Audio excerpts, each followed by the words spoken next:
रोजेलापा नमस्ते। आज पनि हामी उपस्थित भइसकेका छौँ प्रविधि संयोजनमा युनिक साक्य र म शङ्कर थापा समय सन्दर्भ लिएर। श्रोताहरू, आजको कार्यक्रममा यही पुस 18 गते शनिबार भाजङ्गल महिला बचत तथा ऋण सहकारी संस्थाको पत्रकार सम्मेलनको स्थलगत रिपोर्टिङ गरेको थिएँ। त्यसको केही अंश म यहाँ प्रस्तुत गर्छु। कोषको रकम हिनामिना भयो भन्दै प्रमुख व्यवस्थापक सरोज कटुवाल विरुद्ध यही मङ्सिर 7 गते मुद्दा दायर गरिएको थियो र त्यही जानकारी गराउनको लागि स्थानीय सञ्चारकर्मीहरू समेटेर पौष 18 गते शनिबार बिहान विष्णुदेवी मन्दिर परिसरमा पत्रकार सम्मेलनको आयोजना गरिएको थियो। कार्यक्रममा केही विरोध पनि उठेको थियो। त्यो अंश म यहाँ आज रिपोर्टिङ गर्दैछु। स्थलगत रिपोर्टिङ भएकोले केही सुन्नमा कठिनाइ आउन सक्छ।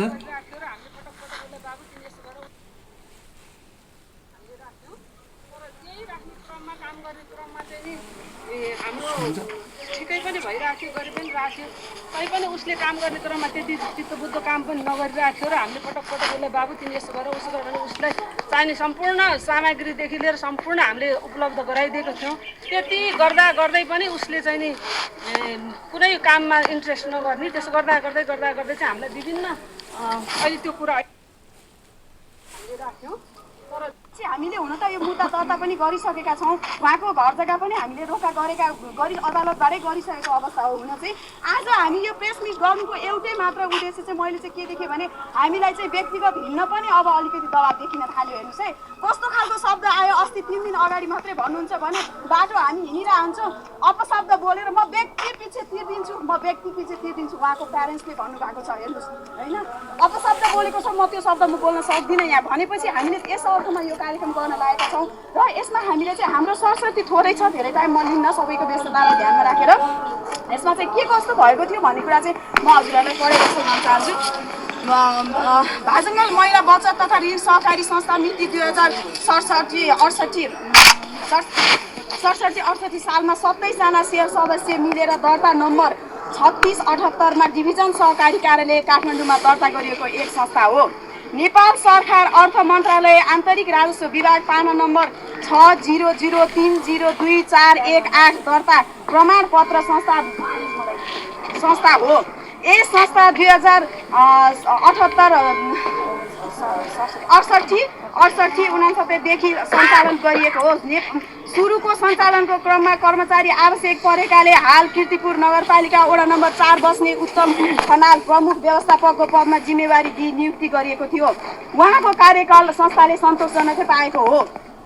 उक्त पहिलो कर्मचारीले छोडेपछि 1 महिनाको तालिम दिएर सरोज कटुवाललाई मिति 2069 साल माघ महिना भर पुरै तालिम दिएर फागुन महिनादेखि प्रमुख व्यवस्थापकको पदमा जिम्मेवारी दिएको थियो। 2069 सालदेखि 2075 साल माघ महिनासम्म उहाँको कार्यकाल रहेको थियो। उक्त समयमा कार्यालयलाई चाहिने सम्पूर्ण उपकरणहरू जस्तै कम्प्युटर भयो, ब्याट्रीहरू भयो, सहकारी सफ्टवेयर, इन्टरनेट सुविधा हामीले सबै प्रदान गरिसकेका थियौँ। उक्त कर्मचारीको कार्यालयमा बचतकर्ता ऋणीहरूबाट शेयर सदस्यहरूले संस्थामा हिसाब किताब गडबड भएको हामीहरू समस्या जानकारी गराउनु भयो। यस्ता संस्थामा हानि हुने कार्य भएको सूचना आएकोले हामी संस्थापक शेयर सदस्यहरू जम्मा भई कार्य समितिलाई जानकारी गराउँदा कार्य समितिले क्रस चेक गर्दा यस्ता धेरै त्रुटिहरू देखेकाले आन्तरिक हिसाब किताब गर्ने निर्णय संस्थाले गर्यो। यही क्रममा प्रमुख व्यवस्थापक सरोज कटुवालले हामीले आन्तरिक हिसाब किताब गर्न थालेपछि मैले एकाएक उहाँले अब बाहिर काम पाएँ भन्नुहुन्छ। हेर्नुहोस्, मैले बाहिर काम पाएँ भनी संस्थालाई आँच आउने गरी आफू खुसी संस्थामा जानकारी नगराई हिँडिदिनु भयो। त्यस समयमा संस्थापक सदस्यहरू आकस्मिक बैठक बसी व्यवस्थापक सरोज कटुवाललाई तपाईँको कार्यकालको हिसाब किताब बुझारत गरी जानुस् भन्दा संस्थालाई आवश्यक परेको खण्डमा जुनसुकै समयमा उपस्थित हुने बाचा गरेकोमा तर पटक सम्पर्क गर्दा सम्पर्कमा नआई संस्थालाई हानि हुने कार्य गरेकोले निजको बुबा कटुवाललाई समेत राखी मिति 2076-10-2 मा 2 का दिन कानुन व्यवसायको रोहबरमा र 2 कार्य समितिको पदाधिकारी बसी 2 पक्ष 3 महिनाभित्र हिसाब गरी रुजु गरी संस्थाको नाममा फरक परेको परेको रकमको जिम्मेवारी लिई रु 70 लाख सारा ब्याजसहित निज व्यवस्थापक सरोज कटुवालले जिम्मेवारी लिने गरी हामी दुवै पक्षको सहमतिमा साक्षी सरोज कटुवालको बुबा श्री कटुवाल र संस्थाको अध्यक्ष वीरमायाको रहबरमा कागज भएको थियो। कागज गरेको 3 महिनामा भित्र दैनिक हिसाब गर्न नआउने, हप्ताको 1-2 दिन मात्र संस्थामा हिसाब गर्न आउने कारण हिसाब नसकिएकोले पुनः संस्थाले 15 दिनको म्याद थप गरेको छ। 15 दिन म्याद थप्दा पनि कुनै हिसाब गर्ने कुनै पनि चासो नदेखाएकोले संस्थाले कीर्तिपुर नगरपालिका वडा नम्बर 7 कार्यालयमा निवेदन संस्थाबाट पेश गर्यो। त्यसपछि वडा कार्यालयमा संस्थाका सदस्य र निज व्यवस्थापक सरोज कटुवाल बसी छलफल गर्दा त्यहाँ पनि हिसाब किताब गर्नको लागि 15 दिन म्याद दिने वडाले निर्णय गर्यो। सो म्यादसम्म पनि निज सरोज कटुवालले अडिटर ल्याएर कुनै पनि हिसाब नगरेकाले वडा कार्यालयबाट कीर्तिपुर नगरपालिका सहकारी कार्यालयमा निवेदन दिने निर्णय गरी निवेदन दर्ता गर्यो। सहकारी विभागमा पटक छलफल गर्दा पनि हिसाब किताब गर्ने सहमतिमा नआएकाले एकातर्फी संस्थाले छानबिन समिति गठन गरी चार्टर एकाउन्टेन्ट CA को सहयोगमा हिसाब गरी संस्थाको शेयर सदस्य कीर्तिपुर नगरपालिका वडा नम्बर 7 का वडा अध्यक्षज्यू सहकारी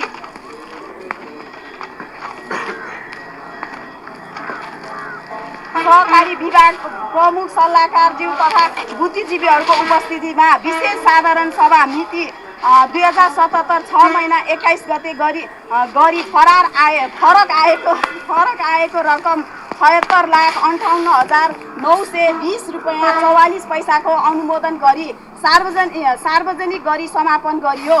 संस्थाको निवेदनको आधारमा कीर्तिपुर नगरपालिकाको संयुक्त निर्णयले श्री कटुवालको नाममा रहेको घर जग्गा रोकका मालपोत कार्यालय कलङ्कीलाई सिफारिस साथै अनुरोध गरियो।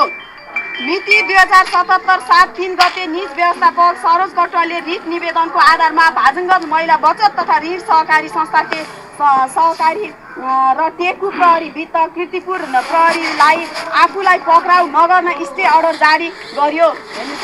अब हामी नै यसरी गरी हैन उले पैसा खाएको भए कसरी उले स्टे अर्डर जारी गर्छ भने हजुर सर त्यही त त्यो भनिन्छ हैन त्यस्तो हैन त्यो भन्छ भने जब उले कुनै काम गल्ती गरेछ भने पुलिसले नाइ नसुना भन्छ। ठीक छ सर हामी मैले पत्रमा मिति 2077 7 3 गते निज व्यवस्थापक सरोज कटुवालले रिट निवेदनको आधारमा भाजपा महिला बचतलाई पक्राउ नगर्न स्टे अर्डर जारी गर्यो। 2000 मिति र 2077 7 28 गते स्टे अर्डर खारेज भयो सर स्टे अर्डर खारेज भइसकेको छ। किन गरे पनि हामी भन्छु बुझेका छौँ हामीले 2 वर्षदेखिको हाम्रो पीडा छ यहाँ। मिति अब यो त मिति 2077 8 27 गते संस्थाको तर्फबाट लेनदेन मुद्दा अदालत काठमाडौँमा जिल्ला अदालतमा काठमाडौँमा श्री कटुवाल र सरोज कटुवालको नाममा दर्ता गरिएको छ। श्री कटुवालले सहकारीको निवेदनका आधारमा मालपोत कार्यालय कलङ्कीमा रोक्दा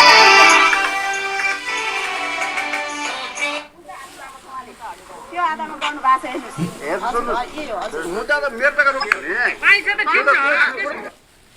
उहाँ हुनुहुन्थ्यो भाजङ्गल महिला बचत तथा सहकारी संस्थाका समूहको प्रतिनिधित्व गर्दै गङ्गा अधिकारी। श्रोताहरू, प्रमुख व्यवस्थापकको तर्फबाट केही रकम हिनामिना भएको कुरा हामीले यहाँ सुनायौँ। सोही क्रममा लक्ष्मी कार्कीजीले पनि बोल्नुभएको थियो। पत्रकार सम्मेलन हामीलाई बोलाउनु भयो। यहाँ हामी वाद विवाद गर्नलाई होइन, तपाईँहरूको जिज्ञासा तपाईँहरूको कुरा हामी सुन्ने हो अनि हामीले अझै पत्रकार मार्फत जनताबिच लग्ने हो। यहाँ कसैको यस्तो गर्ने उस्तो गर्ने यस्तो भएन उस्तो भएन भन्यो भने अब तपाईँहरूको 2 वर्षदेखि अथवा समस्यादेखि नै जुन समस्या देखा पर्यो अब अदालतमा पनि पुगिसकेको, फेरि वडा कार्यालयमा पनि छलफल गरिसकेको अवस्थामा अहिलेसम्म प्रहरी प्रशासनलाई तपाईँहरूले जानकारी दिइसकेको किन पक्राउ गर्न नसकेको? यो विषयमा एउटा स्पष्ट गर्नु होला। किनभने हरेक अनियमिततालाई अख्तियारले पनि छानबिन गर्छ, प्रहरी प्रशासनले पनि छानबिन गर्छ, नगरपालिका अहिले आफै एउटा सहकारी संस्थाको प्रमुख सहकारी संस्था हाम्रो अब नगरपालिकाले हेर्ने भएको कारणले गर्दा उहाँहरू सबैले अब तपाईँलाई कस्तो किसिमको आश्वासन दिनुभएको छ? यो अनियमितता गर्नेलाई पक्राउ गर्ने हो कि अनियमितताको त्यो भर्ने त्यो 76 लाख जुन कुरा तपाईँले उठाउनु भएको छ, त्यति रकमसम्म हिनामिना गर्दाखेरि तपाईँहरू किन अहिले मात्रै यो कुरा बाहिर ल्याउनुभएको? यस विषयमा अलिकति जानकारी दिनुहोस् न। मैले थोरै राखिहालेँ। अघि बोल्ने क्रममा चाहिँ एकजना भाइले चाहिँ अग्लो ठडाउनु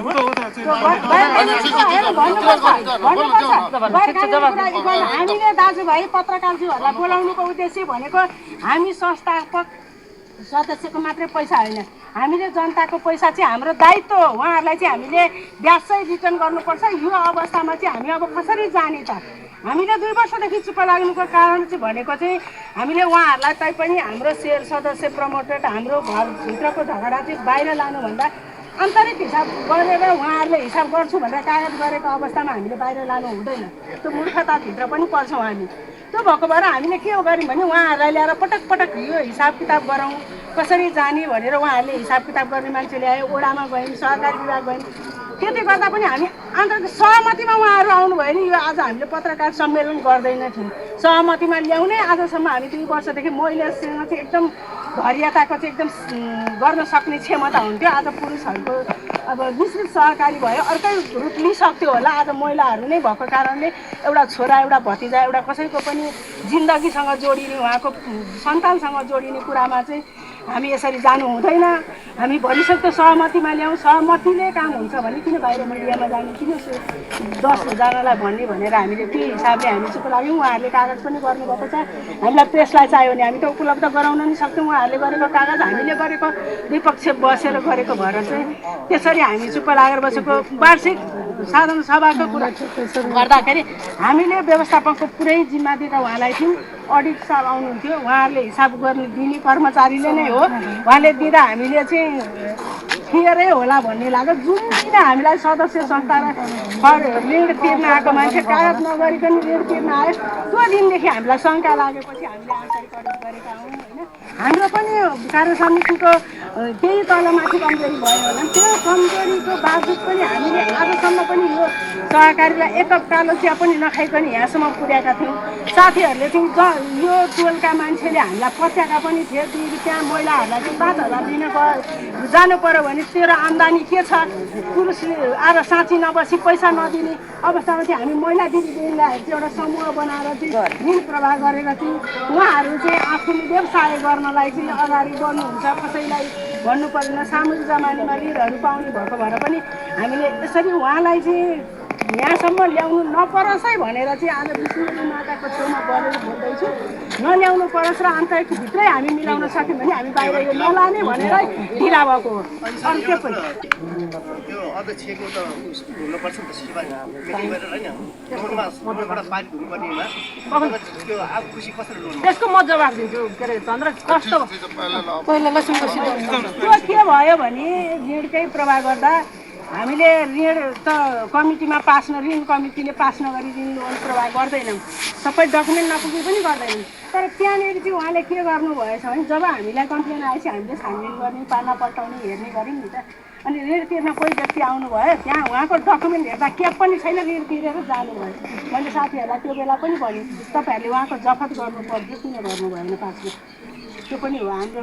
किनभने त्यो अनि यसो डेबुट पल्टाएर ऋणमा काहीँ पनि छैन, डेबुट पल्टाएर चन्द्रको नाममा 15 लाख, मेरो नाममा 20 लाख यसरी ऋण प्रवाह गरेको देखेपछि नै हामीले आन्तरिक अडिट आफू खुसी ऋण लगानी गरेर देखेर हामीले गऱ्यौँ। तैपनि उहाँ हुनुहुन्थ्यो लक्ष्मी कार्की। संस्थाको तर्फबाट पत्रकारहरूको प्रश्नको जवाफ दिनुहुँदै थियो। कार्यक्रमको स्थलगत रिपोर्टिङ भएकोले केही सुन्नमा कठिनाइ आएको हुनसक्छ, माफ गर्नुहोला। फिरिसकेकोलाई दिन बनाएको छ। हाम्रो अब उहाँहरूले कार्य समितिले पैसा डिपोजिट स्लिप भन्दाखेरि आज दिएन भोलि दिन्छ आज के रोका भन्छ यहाँ त्यहाँ गर्दै अल्मलाउँदो रहेछ उहाँहरू फेरि 2-4 दिन फेरि त्यसको अब कहिले बिर्सिने अब हरेको हामीले त फेरि विश्वास गरेर उसलाई छोडेको भएर पनि धेरै ताकेर मेन चाहिँ विश्वास गाउँको मान्छे आफूले चाहिँ भनिदियो भने विश्वास अनि त्यस्तो गरेको त तपाईँको हाम्रो डेबुकमा चाहिँ ब्याङ्क भनेर पैसा ब्याङ्क कति वर्ष गएकै छैन क्या ब्याङ्क स्टेटमेन्टले त राख्दाखेरि त भेटिन्छ नि त ब्याङ्कै गएको छैन उसले आफै सबै घरमा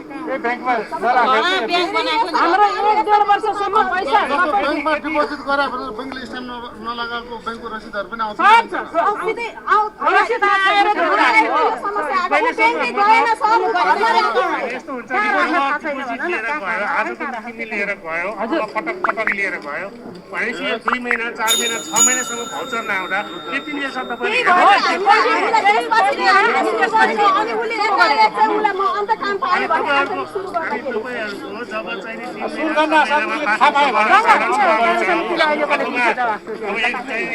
एकाउन्टेन्टले हेर्ने अथवा चाहिँ तपाईँहरूको समिति पास गर्ने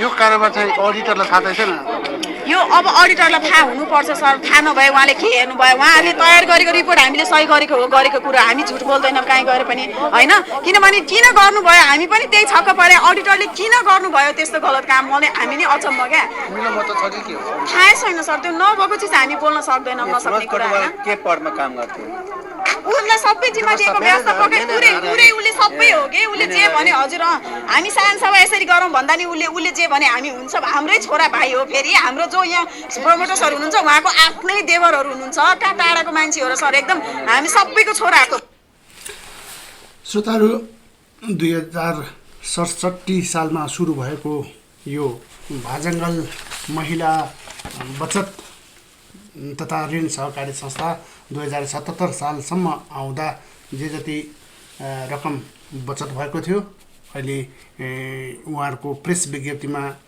लेखिएअनुसार 76 लाख जति अनुमानित रकम हिनामिना भएको छ। यो पक्कै पनि यसको चाहिँ अब अदालती प्रक्रिया अघि बढिसकेको छ कारबाही हुने नै छ अदालतले के गर्छ यो भविष्यमा थाहा हुने कुरा हो। आजको कार्यक्रममा हामीले भाजङ्गल महिला बचत तथा ऋण सहकारी संस्थाको यो पत्रकार सम्मेलनको स्थलगत रिपोर्टिङ गऱ्यौँ र प्रेस विज्ञप्ति पनि हामीले यहाँलाई सुनायौँ उहाँहरूकै आवाजमा सुनायौँ। श्रोताहरू अब कार्यक्रम आजको लागि समय सकिने आँटेको मैले जानकारी पाएको छु त्यसैले भोलिसम्मको लागि हामी दुईलाई बिदा दिनुहोस्। युनिक साक्य र शङ्कर थापा आज्ञा चाहन्छ। नमस्ते शुभया।